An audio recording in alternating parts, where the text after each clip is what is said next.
नमस्कार दोस्तों, मैं सैकत शास्त्री आप लोगों का स्वागत करता हूं मेरा इस चैनल में। आज जानेंगे लाइफ लाइन यानी जीवनी रेखा के बारे में। जीवन रेखा मनुष्य के हाथ की प्रथम प्रमुख रेखा है।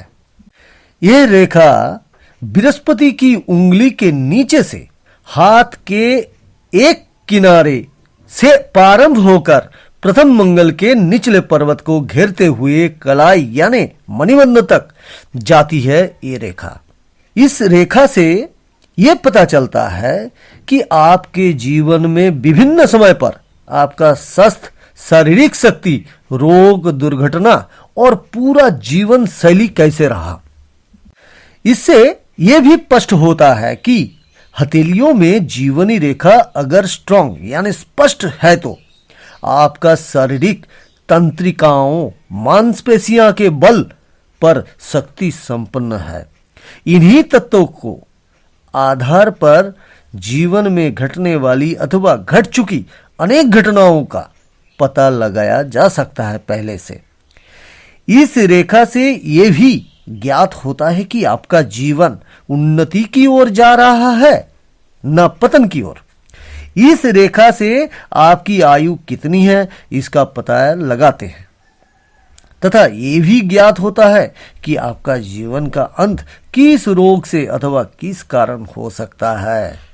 कई बार जीवन रेखा बृहस्पति पर्वत से भी निकलती हुई दिखाई देती है। इस प्रकार की रेखा ये दर्शाती है कि आप अत्यधिक महत्वाकांक्षी हैं। आप धन और यश प्राप्त करने के लिए अथक प्रयास कर रहे हैं। आपके हाथ में यदि शनि पर्वत प्रधान है तो सफलता प्राप्त करने के लिए सभी प्रकार के हथकंडे इस्तेमाल आप कर सकते हैं। इसके साथ यदि शनि रेखा भी स्पष्ट हो तो आप अत्यधिक आध्यात्मिक अध्ययन, विज्ञान, कला, मैजिक, भौतिक, रसायन, औषधियां, किसी कार्य यानी पशुपालन, ये सब से संबंधित कार्यों में आप रुचि रखने वाले होते हैं। आपको इन कार्यों से धन उपार्जन करने की तीव्र इच्छा होती है। इस स्थिति में यदि आप सूर्य प्रधान है तो आपकी रुचि कलात्मक कार्यों में होगी। आप अपने कार्यों को प्रदर्शनी द्वारा धन और यश प्राप्त करने की इच्छा रखने वाला होंगे। यदि आप बुध प्रधान है तो आप वैज्ञानिक अनुसंधानों में रुचि रखने वाला और कुशल वक्ता होंगे। इस प्रकार हथेली के सभी पर्वत को देखकर आपका चरित्र निर्धारण करना चाहिए।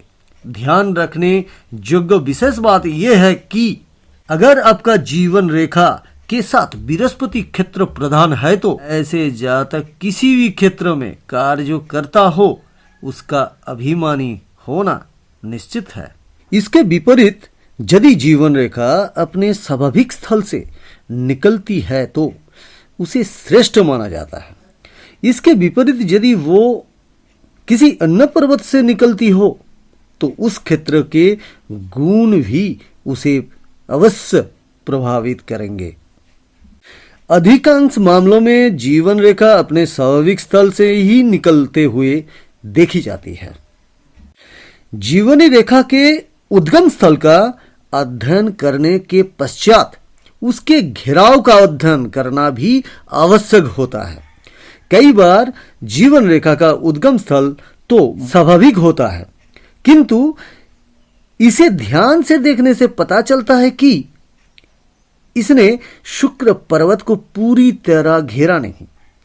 जिस जातक के हाथ में ऐसी रेखा पाई जाती है वो जातक निरुत्साही होता है। उसमें कार्य और विषय वासना की शक्ति का प्राय अभाव होता है। इसलिए उसका अपने से विपरीत लिंग वालों की तरफ आकर्षण बहुत कम होता है। शुक्र पर्वत को पूरी तरह ना घेरने वाला जीवन रेखा जातक के जीवन साथी से ना तो उतना प्यार कर पाता है न जितना आशा की जाती है और न वंश परंपरा बढ़ाने की क्षमता रहती है। इसके साथ साथ पूरे शुक्र पर्वत को अपने घेरे में ना लेने वाली जीवन रेखा कम आयु का भी संकेत देता है।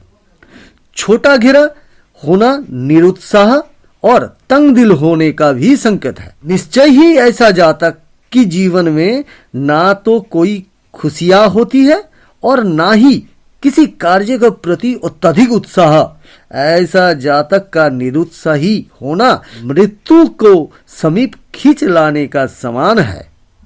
इसके विपरीत यदि जीवन रेखा शुक्र पर्वत को बड़े अनुपात में घेरती है तो ये निश्चय ही जातक की शक्ति और प्रभाव में बढ़ोतरी होने का संकेत है। ऐसा जातक अत्यंत उत्साही होता है और वो भावुक, उदार तथा दूसरों को अपने ओर आकर्षित करने वाला होता है। ऐसा जातक अपने जीवन साथी से बेहद प्यार करते हैं। उसका विवाहित जीवन सफल और सुखी होता है। ऐसे जातक की आयु लंबी होता है और उसके जीवन में एक स्थायी आकर्षण बना रहता है। जीवन रेखा का अध्ययन करते समय उसकी लंबाई पर भी ध्यान देना आवश्यक होता है।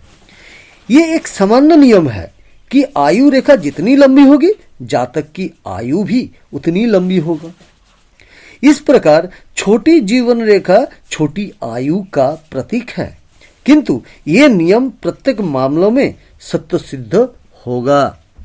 इसके विपरीत यदि जीवन रेखा हल्की, चौड़ी ना हो और चौड़ी जंजीरीनुमा है तो ये जातक के कमजोर जीवन शक्ति की द्योतक है। ऐसे जातक प्राय रोगों से घिरे रहते हैं। ऐसे जातक में संघर्ष करने की शक्ति और आत्मविश्वास की कमी होता है। कई बार ये भी देखने में आता है कि जीवन रेखा प्रारंभ तो गहरी और स्पष्ट थी, किंतु अंत तक पहुंचते पहुंचते क्षीण तथा हल्की हो गई। ऐसा जातक की जीवन शक्ति, साहस और धैर्य में कमी आने लगता है। स्वास्थ्य भी कमजोर हो जाता है और इस अवस्था में जीवन रेखा का क्षीण होना ना तो आश्चर्य की बात है और ना कोई दोष। जातक के अलग अलग गुणों के कारण इस प्रकार की जीवनी रेखा का प्रभाव भी भिन्न भिन्न होता है। यदि जीवन रेखा जंजीरनुमा हो तो ये जीवन तरंग के प्रभाव में रुकावट का संकेत देते हैं। ऐसा जातक लगातार भयंकर बीमारियां भोगता रहता है। हथेलियों में जीवन रेखा को काटती हुई कुछ आड़ी तिरछी रेखाएं दिखाई दे तो ये आड़ी तिरछी रेखाएं वस्तुत जातक की चिंताओं को प्रकट करती हैं। ऐसा जातक किसी न किसी बीमारी के चक्कर में पड़ा रहता है। यदि ये रेखाएं हल्की है तो यही प्रकट होता है कि रोग भयंकर नहीं है। यदि रेखाएं गहरी हो तो बीमारी गंभीर होगी। अगर जीवनी रेखा टूटा हुआ दिखाई दे तो स्वास्थ्य के प्रति गंभीर खतरे का संकेत है। दोस्तों, जीवनी रेखा के बारे में इतना ही। अगर मेरा ये वीडियो आपको अच्छा लगा तो दोस्तों दिल से सब्सक्राइब, लाइक, शेयर जरूर कीजिएगा और मेरा नया वीडियो पहले देखने के लिए बेल आइकन को दबा दीजिए।